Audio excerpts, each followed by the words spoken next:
Maligayang pagbabalik mga kasolid. Breaking news, Basher Bitter 1 second na lang sa round number 9 na liver shot pa, knockout. Panoorin natin ang bakbakan na Figueroa versus Magdaleno at ang Canelo Alvarez kontra Jaime Munguia.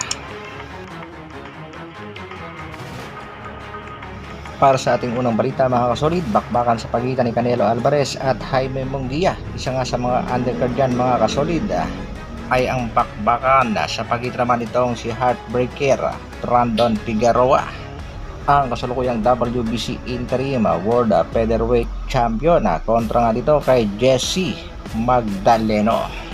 At ang matindi nga dyan mga kasolid, 1 second na lang sa round number 9 ng kanilang bakbakan na Basher Bitter pa itong si Magdaleno. Liver shot ang kanyang tinamo. Panoorin natin mga kasolid ang fight highlights sa pagitan ni Jesse Magdaleno at Heartbreaker Brandon Figueroa, na kung saan nga mga kasolid ay nakuha nga nitong si Heartbreaker Figueroa ang panalo via round number 9 knockout.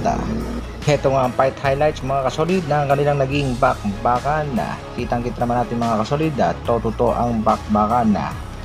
Napaka-agresibong boksingero talaga itong si Brandon Figueroa. Hindi talaga tinatantanan itong si Jesse Magdaleno hanggang tinamaan nga ito sa liver shot.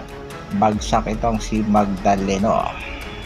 Sa pagkapanalo nga ni Brandon Figueroa, umakyat na ang kanyang kartada sa kartadang 26 wins at 20 knockouts. Merong isang talo. Siya pa rin ang WBC Interim World Featherweight Champion at target nga ditong si Figueroa na makalaban ang Japanese Master na sina Oya Inoue pag umakyat na ng dibisyon.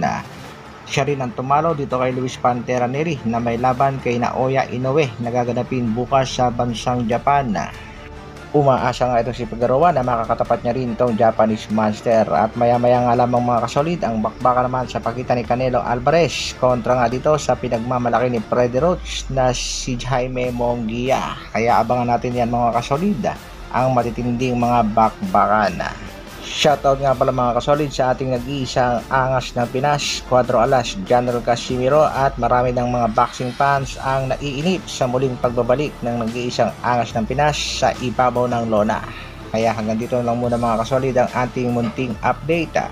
Maraming salamat sa patuloy na pagsuporta at panonood.